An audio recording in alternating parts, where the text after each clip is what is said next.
Today on our 2010 Ford Explorer, we're going to be test fitting a Kuat NV 2.0 2-bike platform rack. Now, as you can see, we already have our bike securely attached to the rack, and one of the really nice features of this rack is you can actually tilt the bike or tilt the rack down without having to remove it and still gain access to the back hatch.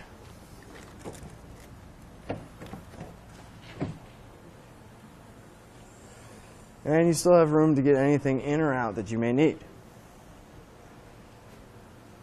Now, to lock the bike rack back in place, simply pick up and it'll lock back in place. Now, the bike is tied down and attached at 2 points. One at the rear wheel with a strap, and to remove it, you just push this button, pull the strap out, push this button on the hook, release it, tilt it out of the way, and your bike will come right off. And to secure everything back into place, just fold this down. And I always like to put the straps back in so no damage, tampering will happen. And there we are.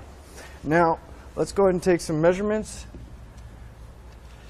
Overall, the bike rack is going to add right about 35 inches to the total length of the vehicle. Now, at the lowest point, you're going to have about 19.5 inches of clearance. Now, the closest point to the vehicle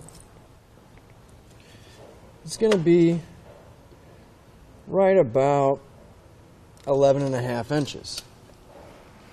Now, if you need a little more room, maybe parking in the garage for clearance, the bike rack does tilt up into this position, and now you'll be adding right around 16.5 inches total to the length of your vehicle. Now, this bike rack does attach with a 1 1/4 inch hitch. It does come with a locking pin, and it does have a knob here to take away some of the slack so you don't have as much jouncing and noise going down the road. Now, that'll conclude our test fit of the Kuat NV 2.0 2-bike platform rack, part number NV12G, on our 2010 Ford Explorer. Here it is on our test course. We'll start by going through the slalom. This is going to show us the side-to-side action, which simulates turning corners or evasive maneuvers. Next, we're at the alternating speed bumps, which we'll see the twisting action. This will simulate hitting a curb or pothole or driving over uneven pavement. And finally, we have the full speed bumps, where we'll see the up and down action, which is just like driving out of a parking lot, garage, or driveway. Click the link below to shop, learn more, or visit us at etrailer.com.